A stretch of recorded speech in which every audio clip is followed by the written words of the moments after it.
Hi అండి, నమస్తే. కథావానికి స్వాగతం. ఈనాడు వారపత్రికలో ఆగస్టు 25, 31న డాక్టర్ సన్నిహిత్ రచించిన అందమైన చీకటి అనే ఒక చక్కని కథను వినేద్దామండి. అమ్మ, నా కొలీగ్ ప్రవీణ్ మ్యారేజ్ ప్రపోజల్ పెట్టాడు, నెమ్మదిగా చెప్పింది భూమి.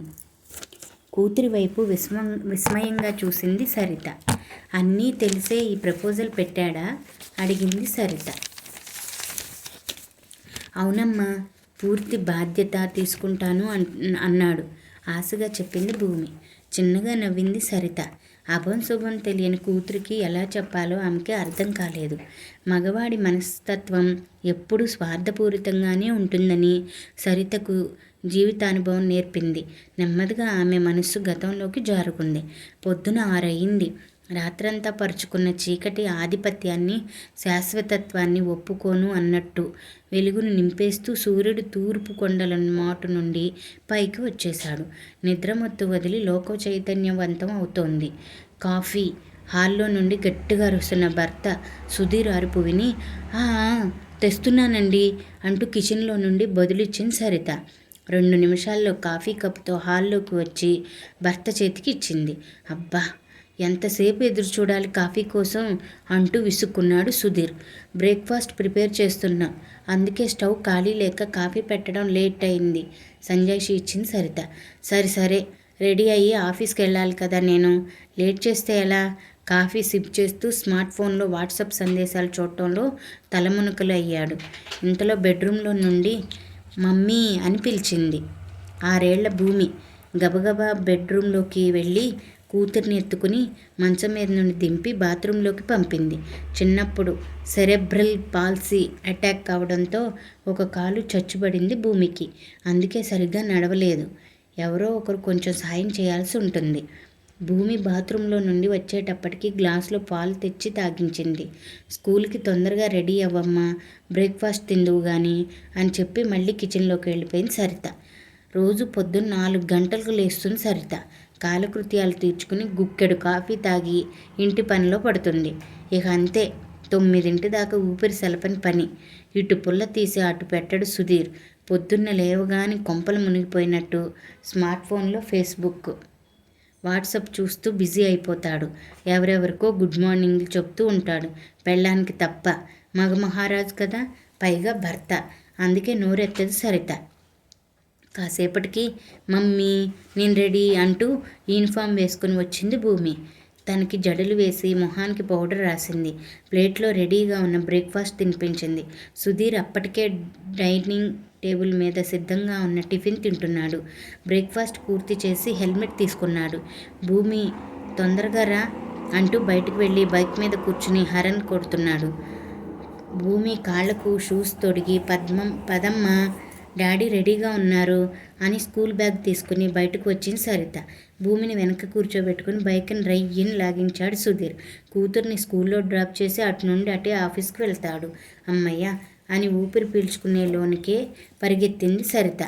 5 నిమిషాల్లో స్నానం, టిఫిన్ తినడం కూడా పూర్తి చేసి రెడీ అయి లంచ్ ప్యాక్ చేసుకుని హ్యాండ్ బ్యాగ్ తీసుకుని బయటకు వచ్చి ఇంటికి తాళం పెట్టింది. స్కూటీ స్టార్ట్ చేసి హడావుడిగా ముందుకు ఉరికింది. బయోమెట్రిక్ పంచ్ కొట్టి ఆఫీస్లోకి ఎంటర్ అయింది సరిత. ఎంత ప్రయత్నించినా ఆఫీస్కి ఇన్ టైంలో రాలేకపోతుంది. ఈరోజు 10 నిమిషాలు లేటు. చిన్నగా నిట్టూర్చి తన సీట్లోకి వెళ్ళి సెటిల్ అయింది. ఎదురుగా బాస్ క్యాబిన్లో నుంచి బయటకు వస్తున్న సుధీర్ కనిపించాడు. అతని మొహం నిండా సంతోషం తాండవిస్తోంది.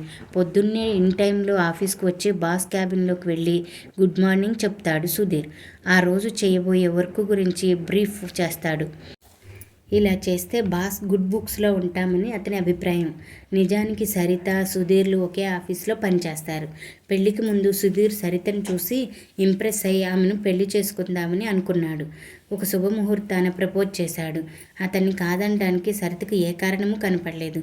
ఓకే చెప్పింది. పెళ్లి వైభవంగా జరిగింది. అందరూ మంచి జంట అని పొగిడారు. ఒకే ఆఫీసులో పనిచేసే భాగస్వామి దొరకడం అందరికీ కుదిరే పని కాదని, అదృష్టమని భజన కొట్టారు. మురిసిపోయారు ఇద్దరు. పెళ్ళి అయిన కొన్నాళ్ళకి అది నిజం కాదని, వేరే సమస్యలు చాలా ఉంటాయని అర్థమైంది. అయితే అన్ని సమస్యలని లైట్ తీసుకుని సంసార నౌకని ముందుకు సాగిస్తున్నారు. మధ్యాహ్నం 3 దాటింది. సరిత మనసు కూతురు భూమి మీదకు మళ్ళింది.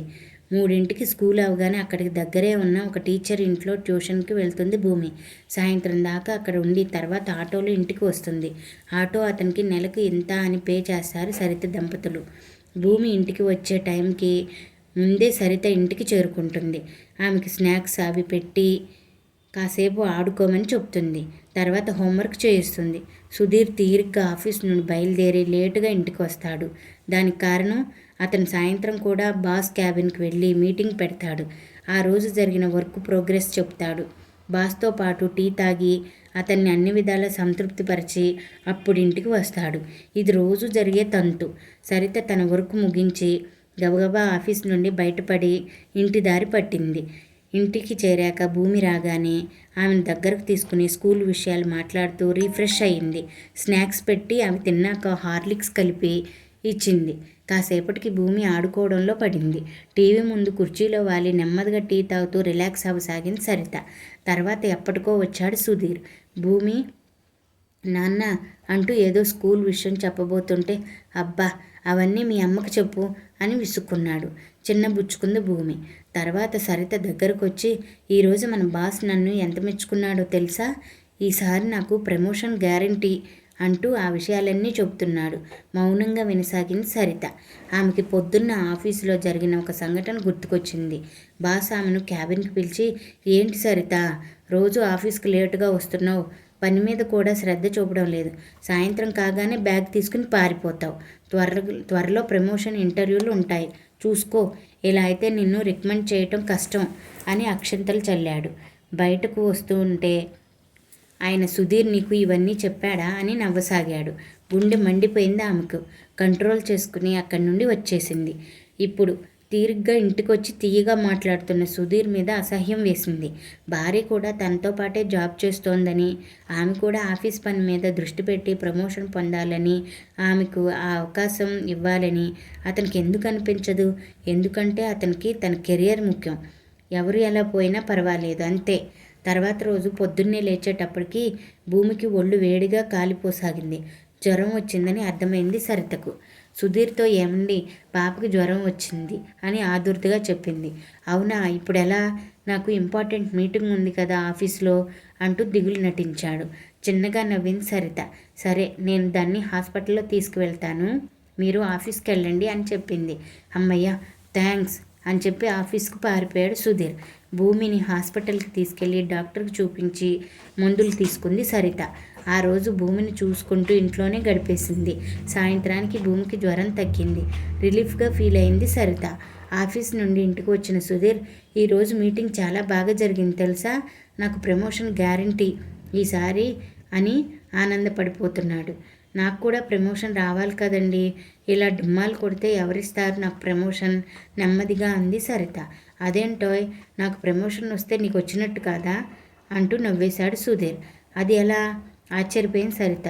నువ్వు నా భార్యవు కదా, మన ఇద్దరిలో ఎవరికి వస్తే ఏంటి అంటూ కన్విన్స్ చేస్తున్నాడు సుధీర్.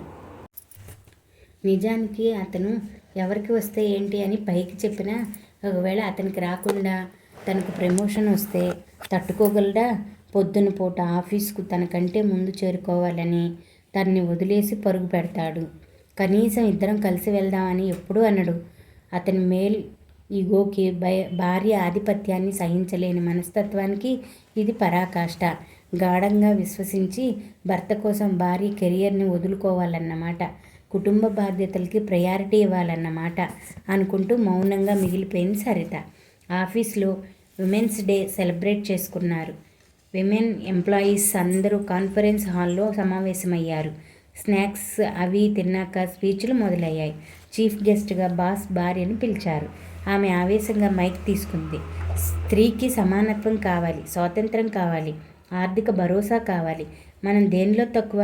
పిల్లల్ని కంటాం, ఇంటిని నడిపిస్తాం, ఉద్యోగాలు చేస్తాం, అన్నీ మనమే చూసుకుంటున్నాం.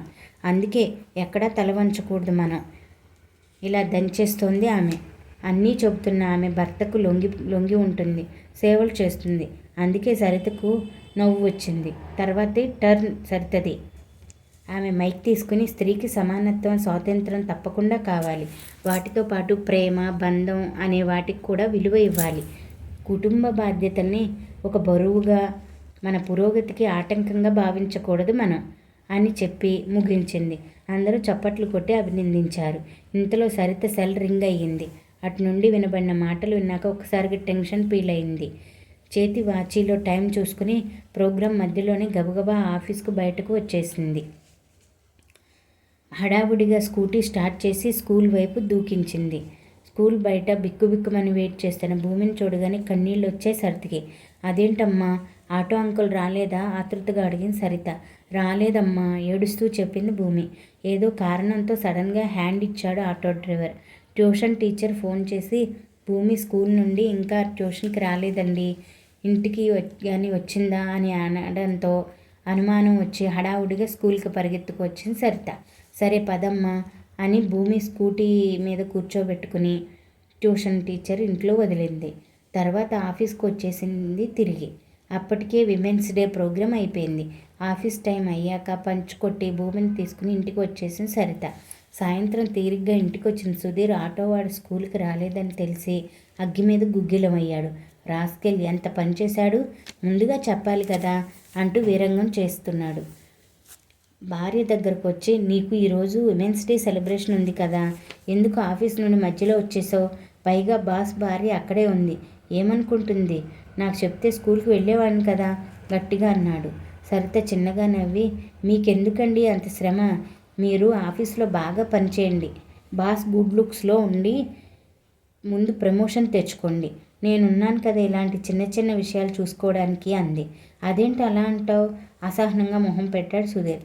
అలాగే అంటాను, ఎందుకంటే నేను మీకు భార్యను మాత్రమే కాదు, భూమికి అమ్మను కూడా, కాబట్టి 9 మాసాలు మోసి దాన్ని కన్నాను కాబట్టి, దానికి ఏదైనా జరిగితే తట్టుకోలేను కాబట్టి అంది ఆవేశంగా. అంటే నాకు ఏ బాధ లేదంటావా? కోపంగా అన్నాడు సుధీర్. అవును, ఆఫీస్లో నేను కూడా మీతో పాటే పనిచేస్తున్నాను.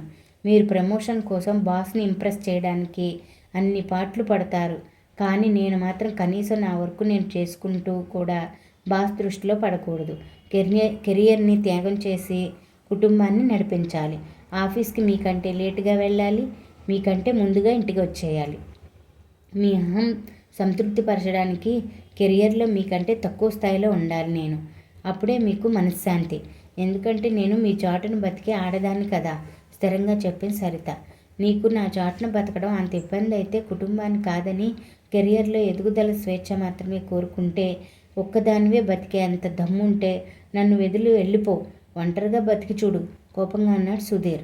అవునా, ఒకవైపు ఉద్యోగాన్ని ఇంకోవైపు కుటుంబాన్ని ఒంటి చేత్తో నెట్టుకొస్తున్న నేను అది మాత్రం చేయలేనా? సరే వెళ్తున్నాను, గుడ్ బై అని చెప్పి భూమిని తనతో తీసుకుని ఆ ఇంట్లో నుండి వచ్చేసింది సరిత. షాక్ తగిలినట్టు అలా చూస్తూ ఉండిపోయాడు సుధీర్. తర్వాత వాళ్ళు ఎప్పుడూ కలవలేదు. కాలం గిర్రుని తిరిగిపోయింది. భూమి పెరిగి పెద్దదై జాబ్ తెచ్చుకుంది. ఇప్పుడు పెళ్ళిడికి వచ్చి తగిన లైఫ్ పార్ట్నర్ని వెతుక్కుంది. ఆ విషయాన్ని తల్లితో ధైర్యంగా చెప్పగలిగింది కూడా. చెంపలపైకి కన్నీరు జారటంతో గతంలో నుండి బయటపడింది సరిత. కూతుర్ని చూస్తూ, భర్త తోడు లేకుండా, అసలు ఎవరి తోడు లేకుండా సింగిల్ మదర్గా ఉంటూ నిన్ను పెంచి పెద్ద చేయడానికి ఎంత కష్టపడ్డానో, కాకుల్లా పొడిచే ఈ సమాజాన్ని ఎలా ఎదుర్కొన్నానో నీకు తెలుసు కదా భూమి.